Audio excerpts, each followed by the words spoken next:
Shalom, peuple de Dieu.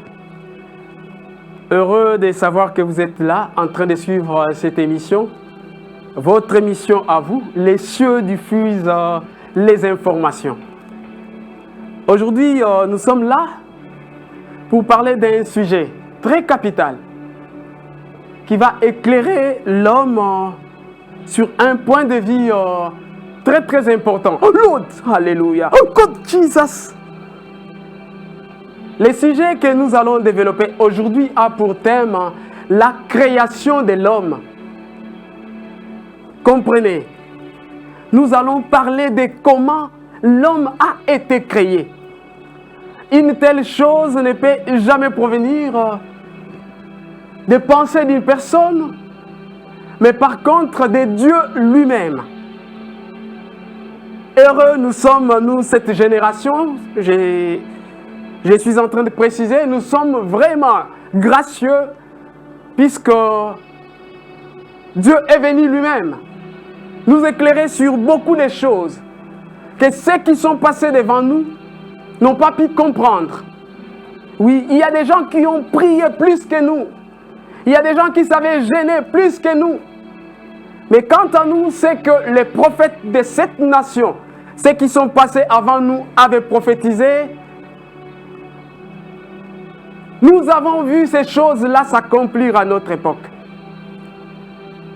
Oui, comme avait trouvé grâce devant l'Éternel Moïse, lui qui est venu plusieurs générations après, Noé qui avait marché dans toute intégrité devant Dieu, plusieurs générations après, Abraham, lui qui était appelé ami de Dieu, il y a eu Isaac, Jacob, mais à tout cela, Dieu n'avait pas révélé les choses qu'il a révélées à Moïse. Oui, Moïse avait trouvé grâce devant Dieu pour que Dieu puisse lui révéler comment est-ce qu'il a créé les choses, il a créé le monde. Et à cette époque ici, voyant l'évolution de l'intelligence de l'homme, Dieu s'est décidé à nous apprendre certaines choses qu'il n'avait pas appris à Moïse, qu'il n'avait pas dit à Moïse. Oui, nous avons trouvé grâce et la RDC a trouvé grâce puisque à travers notre pays, l'humanité tout entière pourrait comprendre qui est celui qu'on appelle homme. Si nous lisons dans les livres de Genèse, au chapitre 2, la régie va nous mettre le verset 7. Genèse chapitre 2, le verset 7. Je lis ce qui suit. L'Éternel Dieu forma l'homme de la poussière de la terre. Il souffla dans ses narines un souffle de vie et l'homme devint un être vivant. Oui, ce passage, Dieu montre en général comment est-ce qu'il a pu créer l'homme. Dieu a pris la terre. Quand on parle de la terre, on voit l'enveloppe de l'homme. On voit ce qui est matériel en l'homme. Et après ce qui est matériel, Dieu a mis dans l'homme les choses spirituelles, l'immatériel. Et l'Éternel m'était venu, oui, il y a un jour où il m'a visité.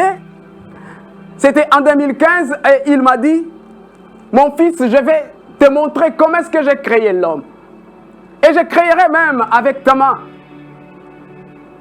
Plusieurs années sont passées et Dieu est venu m'enseigner, m'apprendre comment est-ce qu'il a créé chose par chose dans l'homme.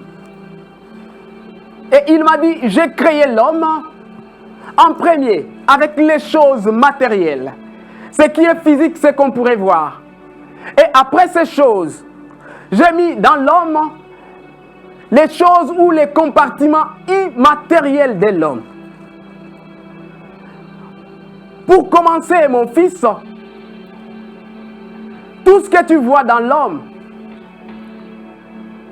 ne provient pas tout simplement de la terre. Puisque les jours où l'Éternel était irrité suite au péché d'Adam et Ève, ce jour-là, il a dit à Adam d'où il provenait. Il a appris à Adam qu'il était poussière. Par sa faute, il retournerait à la poussière d'où il a été créé. Mais mon frère, j'ai besoin de t'amener un peu tout autour de toi. Là où l'homme habite, il y a des endroits où ne vont que ceux qui sont déjà morts, les cimetières. Si tu pars creuser dans un cimetière qui a plusieurs années, plusieurs millénaires de vie ou d'existence, tu ne trouveras pas que poussière si tu pouvais créer. Mais tu trouveras les eaux si tu fouilles à l'intérieur. Il y a des gens qui sont morts depuis des millénaires, mais leurs eaux ne sont pas retournées à la poussière. J'ai besoin que tu saches que l'Éternel est un Dieu véridique. Sa parole est la vérité. Il a dit, poussière retournera à la poussière. Si on remarque que les eaux ne retournent pas à la poussière, puisque les eaux de l'homme, Dieu vient de nous révéler, et il te révèle tel que tu es là, à une origine qui n'est pas terrestre, mais céleste. Avant de commencer à bâtir l'homme, Dieu est entré à l'intérieur de lui-même. Waouh! Que c'est merveilleux d'être révélé. Dieu est entré à l'intérieur de lui-même.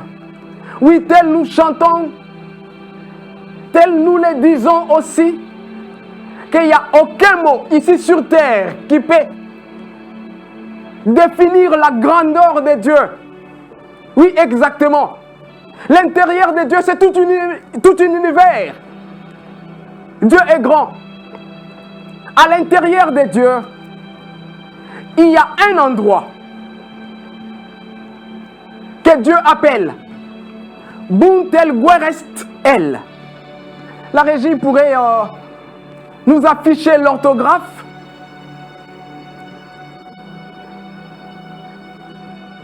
L'orthographe. À l'intérieur de Dieu. Je suis à l'intérieur de Dieu, pas à l'intérieur de l'homme. À l'intérieur de Dieu, il y a une pièce. Il y a une pièce qui s'appelle Buntel Guerest El.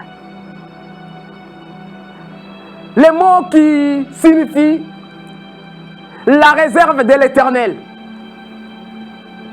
Dieu est entré à l'intérieur de lui-même. Oui, l'orthographe viendra. À l'intérieur lui-même, c'est là où il a pris les os de l'homme. La Bible nous dit ce qui s'est passé à la création de l'homme. Mais avant, tu ne pouvais pas comprendre ce qui est écrit dans les livres d'Ézéchiel, au chapitre 37. Ézéchiel, chapitre 37, les versets 4 et le verset 5. Si vous y êtes, je lis ce qui suit. C'est Dieu qui parle à Ézéchiel. Il me dit, prophétise sur ces eaux et dis-leur, ossements desséchés, écoutez la parole de l'Éternel. Ainsi parle le Seigneur, l'Éternel, à ces eaux. Voici, je vais faire entrer en vous un esprit et vous vivrez. Oui, en parlant à Ézéchiel, en donnant cette façon de prophétiser aux ossements desséchés, l'Éternel voulait expliquer à l'homme comment est-ce qu'il a procédé lors de la création. Voilà, Dieu est descendu avec un matériel céleste. C'est les eaux.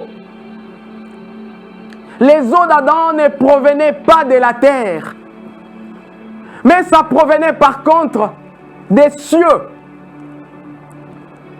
J'ai besoin qu'on m'affiche les deux mots pour que les téléspectateurs voient l'orthographe de ce que je suis en train de dire. À l'intérieur de Dieu, dans la réserve de l'Éternel. Oui, le mot que nous entendons souvent ici, réserve de l'Éternel, c'est une pièce qui n'est pas terrestre, mais qui est aux cieux, dans les cieux des cieux. Quand je parle des cieux, je vois l'intérieur de l'Éternel, l'intérieur même de Dieu. Et c'est là où Dieu est sorti avec les eaux. Or, tout ce qui est à l'intérieur de Dieu possède l'Esprit de Dieu. Voilà, merci beaucoup à la régie. Tout ce qui est à l'intérieur de Dieu possède l'Esprit de Dieu. Les eaux de l'homme que Dieu a pris dans les Buntel Guarest, elles, contenaient à l'intérieur l'Esprit de Dieu. Voilà, en lisant Genèse, tu verras comment est-ce que Dieu a soufflé dans les narines, les souffles de vie. Mais dans l'homme, il n'y a pas que les souffles de vie. On te parle de l'esprit de l'homme qui est à l'intérieur de l'homme. Mais quand est-ce que Dieu avait mis cet esprit? Aujourd'hui, tu comprends que l'esprit de l'homme se trouvait déjà à l'intérieur des eaux de l'homme. Dieu me dit, à chaque fois que je descendais pour créer une partie d'Adam, je descendais avec un nom qui correspondait à l'activité que je faisais sur la personne d'Adam. Et les jours où je suis descendu pour créer le squelette d'Adam, je suis descendu avec un nom. C'est Octaponechia Exemus. Alléluia. C'est dans une langue que la terre ne connaît pas. Octaponechia Exemus veut dire le seul Dieu qui formate. Et l'Éternel dit formater là, c'est dans le sens de donner forme. Dieu a bâti le squelette d'Adam. Après avoir bâti le squelette d'Adam, c'est à ce moment-là que Dieu s'est mis à construire l'enveloppe tout autour de l'esquelette, jusqu'à former l'homme comme nous sommes là.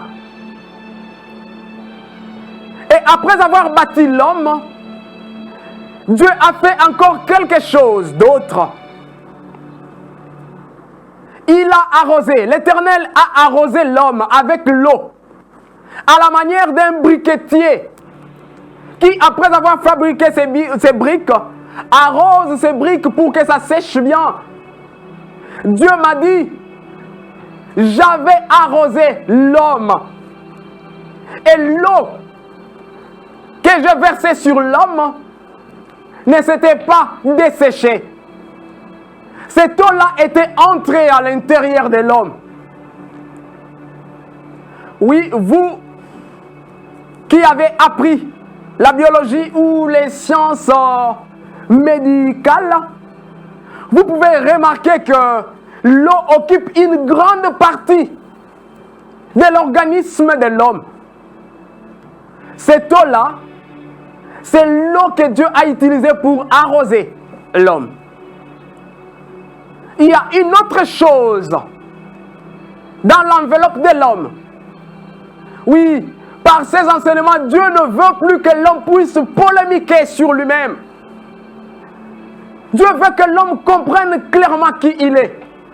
Si Dieu insiste sur cette chose, il comprend.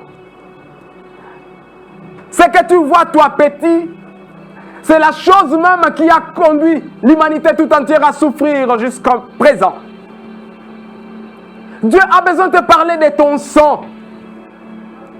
C'est liquide important. c'est que Dieu avait interdit à l'homme de manger. D'où provient le sang? Jésus m'a dit,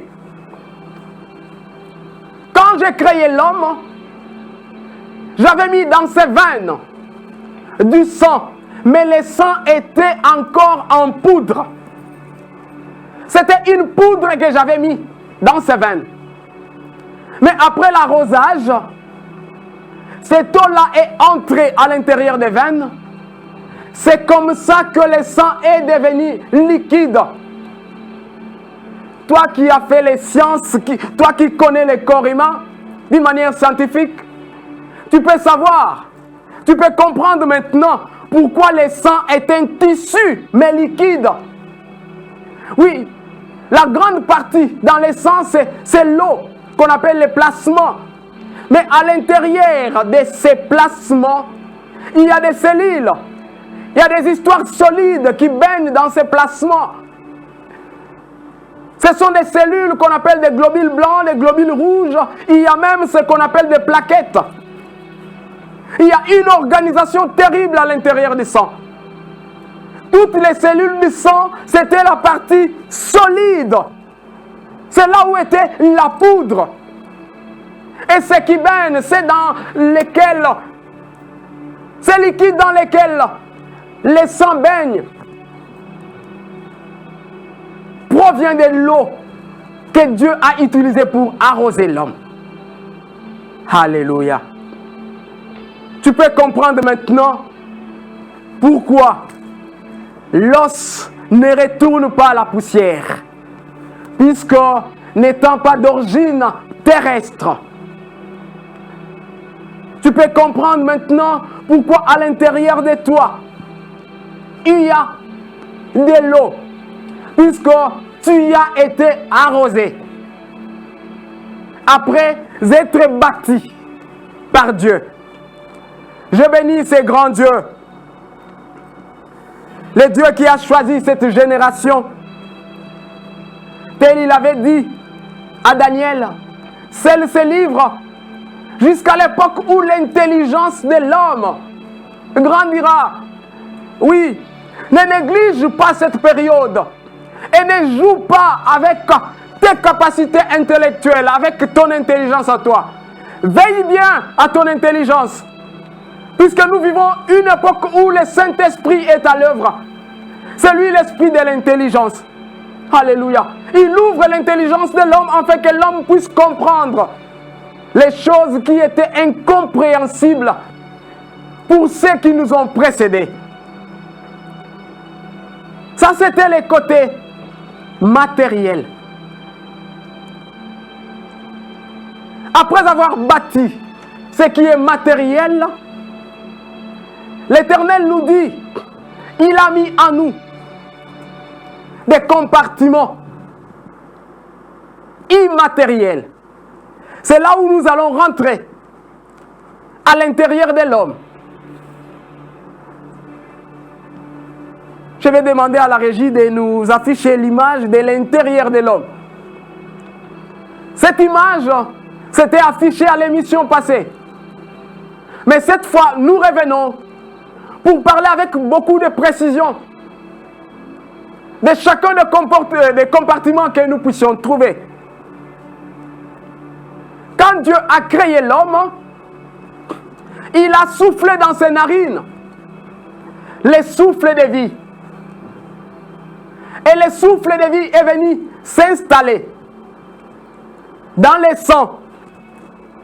Le souffle de vie circule dans le sang. Oui, quand tu vides tout simplement de ton sang, tu vas remarquer que ta respiration deviendra rapide.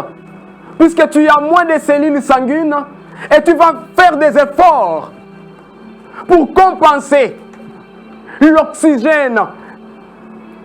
Puisque le souffle de vie s'assoit dans le sang. Voilà, c'est dans l'âme. Et l'âme se trouve dans le sang. Ça, c'est le corps de l'homme. C'est la partie matérielle que tu peux toucher. En dehors de la partie matérielle, Dieu a mis les choses spirituelles. il y a l'âme qui est là. L'âme de l'homme. L'âme se situe dans les sangs. Voilà pourquoi l'Éternel avait interdit à ce que l'homme puisse manger les sangs de n'importe quel animal que ce soit. En dépit de l'âme, Dieu a mis dans l'homme ce qu'on appelle l'ombre de l'âme. L'âme de l'homme telle qu'elle est là, elle gère certaines choses que le corps ne peut pas gérer. Le corps gère ce qu'on appelle sentiment. Ce qu'on appelle désir. Voilà ce que le corps gère. Mais l'âme gère ce qu'on appelle les sentiments. Les sentiments de l'homme sont gérés par l'âme. C'est le siège des sentiments. En dépit de l'âme, nous avons parlé de l'ombre de l'âme. Ce n'est pas un compartiment qui n'a pas de valeur. Par contre, c'est un compartiment très important. Puisque ce compartiment ici gère les pensées de l'homme. C'est ici que les pensées naissent. Que ce soit de mauvaises pensées ou de bonnes pensées. Ça naît ici, dans l'ombre de l'âme. Et ça prend un temps avant d'entrer dans l'âme. Entre l'âme et l'ombre de l'âme, il y a un endroit ou un corridor que l'Éternel appelle le temps de croissance. Tu peux faire naître une pensée ici, mais pour que cette pensée devienne un sentiment, ça doit prendre un temps pour croître.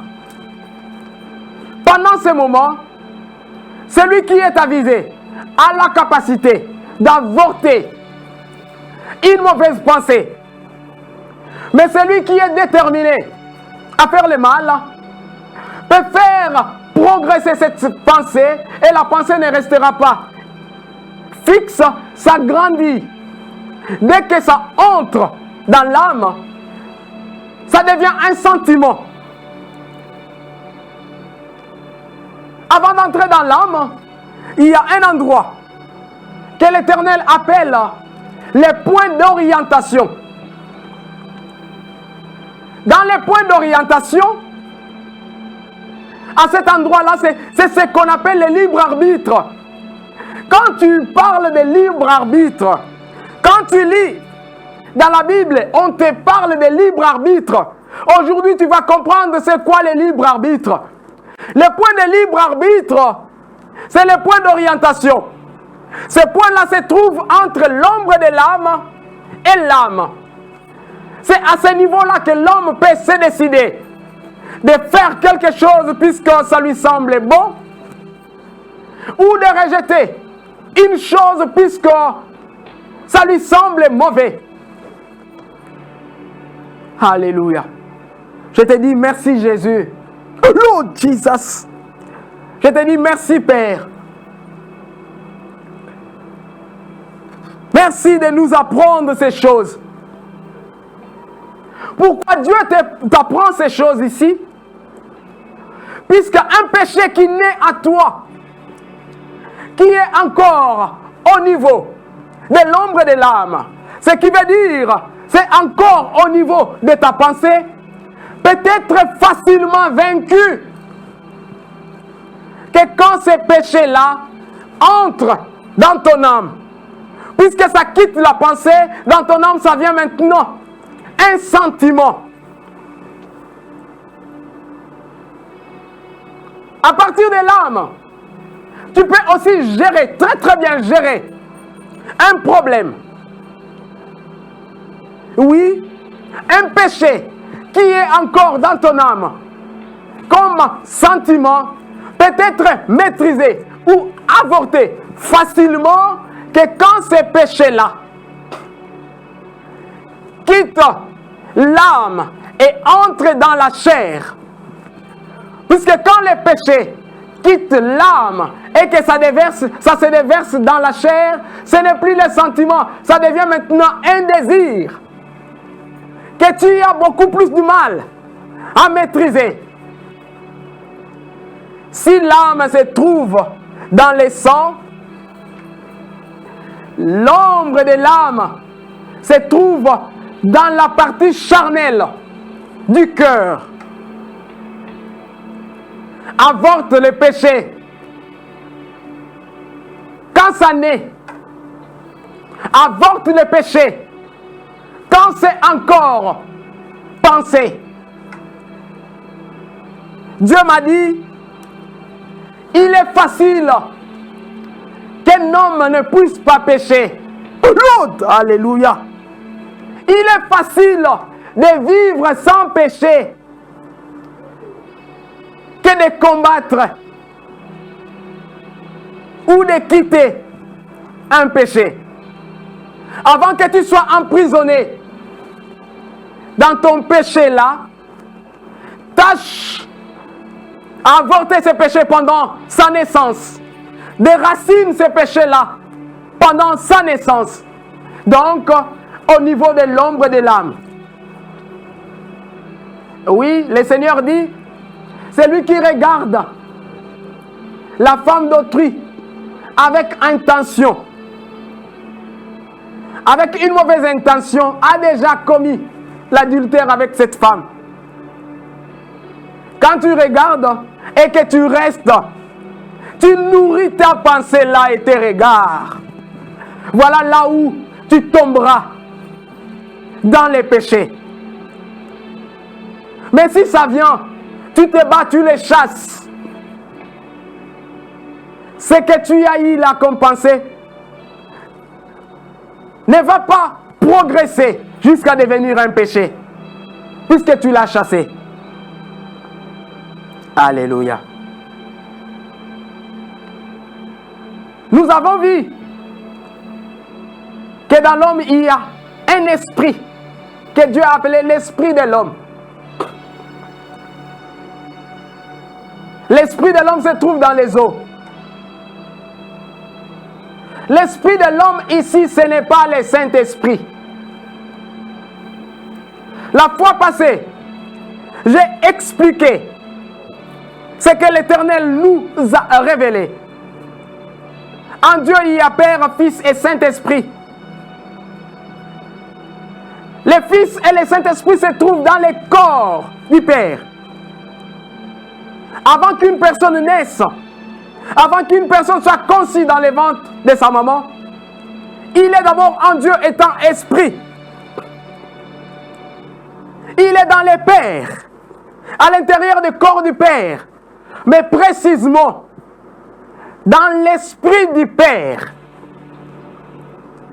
L'esprit de l'homme, c'est une portion qui est dans le Père, mais précisément dans l'esprit du Père. Or, l'esprit du Père, c'est bel et bien ce que nous appelons celui qui s'est révélé à nous par le nom du Saint-Esprit. C'est une portion du Saint-Esprit.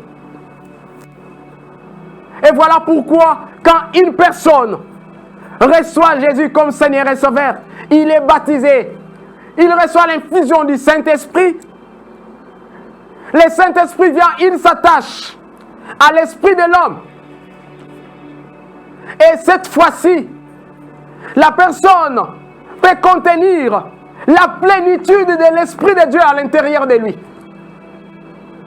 Puisque la portion de l'Esprit de Dieu qui était en toi a reçu ce qui manquait pour faire la totalité ou la plénitude de l'Esprit de Dieu.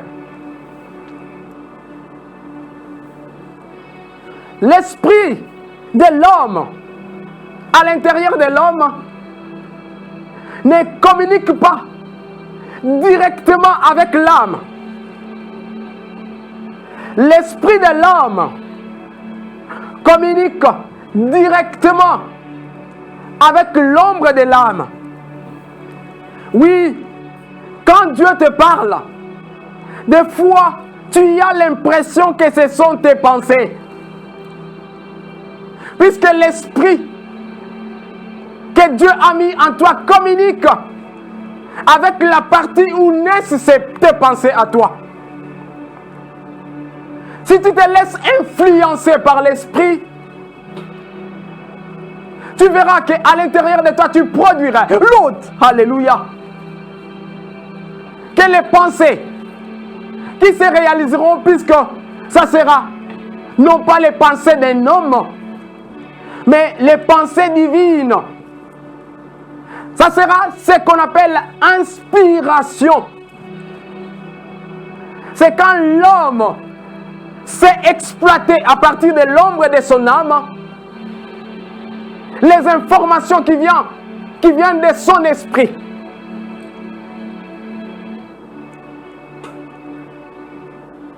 En dehors de l'âme, de l'esprit et de l'ombre de l'âme, lors de sa création, l'Éternel est venu. Quand il a soufflé dans les narines d'Adam, Adam est devenu une âme vivante. Oui, Dieu a soufflé aussi pour la seconde fois. Dieu m'a dit pour la première fois, j'ai soufflé d'une manière régulière. Souffler d'une manière régulière comme toi à la maison là, c'est quand tu bloques ton souffle et que tu commences à souffler jusqu'à ce que tu puisses vider tous tes poumons à toi. Ça, c'est souffler d'une manière régulière jusqu'à vider ses poumons. Et ça, c'était pour installer l'âme. En dépit de l'âme, l'homme Adam a été créé pour vivre éternellement. L'Éternel a soufflé pour la deuxième fois en Adam. Cette fois-ci, c'était pour mettre l'éternité à l'intérieur de l'homme Adam. Dieu a soufflé pour la deuxième fois et il a mis l'éternité dans l'homme Adam. L'éternité est partie s'asseoir dans la partie charnelle du cœur de l'homme. Voilà pourquoi l'homme sage dira la pensée de l'éternité. C'est Salomon. Dieu l'a mis dans le cœur de l'homme. L'éternité était stable sous forme d'une spirale. Et quand le péché est venu, quand le péché est entré dans l'homme, l'éternité a commencé à s'enrouler en soi-même par un mouvement qu'on appelle le centripède, jusqu'à rester qu'un point à l'intérieur de l'homme. C'était pour que l'homme ne puisse pas oublier, ne puisse pas perdre le goût de l'éternité. Voilà. Quand on dit une âme, l'autre, on ne parle pas d'un compartiment physique. Mais par contre, on parle d'un compartiment spirituel. Quand on t'appelle une âme, oui, ça veut dire, on voit beaucoup plus cette chose, cette partie de toi qui est immortelle, toi qui es en Jésus-Christ. Cette chair ici ira. Cette chair ici tombera. Cette chair ici pourrira. Mais le jour de la résurrection, l'Éternel ressuscitera ton âme. Voilà pourquoi on t'appelle beaucoup plus âme qu'une chair. Nous partons à un autre compartiment qui est à l'intérieur de l'homme, qui a été introduit aussi dans notre leçon précédente. Mais l'Éternel insiste. Il a besoin que tu comprennes clairement. Il a besoin que en toi la confusion parte. Nous allons parler aussi de l'ombre de l'esprit de l'homme. Oui, ça c'est le dessin.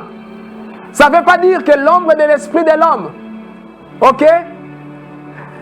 Et en jonction tout simplement avec l'âme et l'esprit. Mais aussi avec la chair. La chair de l'homme a ses activités. L'âme a les activités qu'elle gère. L'esprit gère aussi certaines activités. Oui, aujourd'hui tu vas apprendre un mot nouveau. L'esprit de l'homme dans l'homme gère ce que Dieu appelle les caractéristiques spirituelles. Les caractéristiques spirituelles, ce sont les choses qui dépassent la gérance de l'âme. Ce sont les choses que la chair ne peut pas gérer. Je vais te donner un exemple d'une caractéristique spirituelle. L'intelligence, par exemple. C'est l'esprit qui gère l'intelligence. Alléluia. L'âme et la chair ne sont pas capables de gérer l'intelligence. La vérité, c'est une caractéristique spirituelle. Oui, que l'âme ne peut pas gérer, que la chair ne peut pas gérer. Le fait que les différents compartiments de l'homme gèrent certaines choses d'une manière isolée ne veut pas dire qu'il n'y a pas l'harmonie.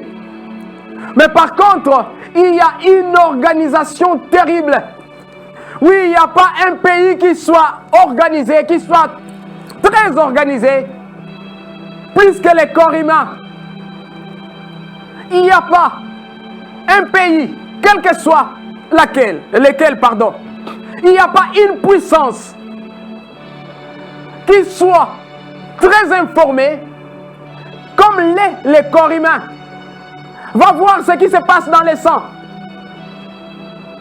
Une maladie que tu as contractée quand tu étais malade. Un virus que tu as contracté quand tu étais malade. Même pendant ta vieillesse, quand le virus là arrive, revient, ton corps reconnaît. Il y a déjà des anticorps bien élaborés pour combattre cet agent extérieur que tu avais rencontré quand tu étais enfant. Vois un peu comment est-ce que le corps de l'homme est organisé. En regardant en profondeur, on comprend que nous sommes des produits d'une personne très intelligente. Nous sommes les fruits d'un travail très complexe et intelligent de la part de l'Éternel. L'esprit de l'homme gère, comme les pères gèrent certaines activités que les fils ne peuvent pas gérer, tel les fils fait certaines choses qui sont ses devoirs à lui, tel le Saint-Esprit est en train de travailler dans l'homme actuellement en faisant ce que les fils n'avaient pas fait quand il était ici pendant 33 ans et demi. C'est ainsi que Dieu a créé l'homme avec une âme qui fait les choses que le corps n'est pas capable de gérer, avec un corps qui est capable de gérer certaines choses que l'esprit n'est pas capable de gérer. Voilà.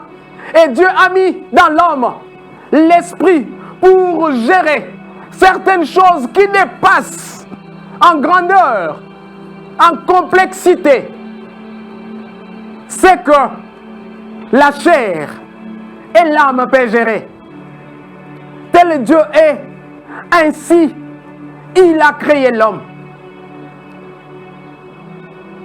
Ton âme, comme l'âme de Dieu, qui a quitté les cieux et est descendu ici sur terre, en mission.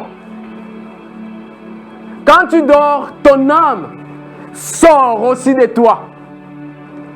Et ton âme est conduite par celui pour qui elle est esclave. Si ton âme à toi est esclave de Satan, quand tu dors, c'est avec Satan que ton âme circule pour commettre des forfaits.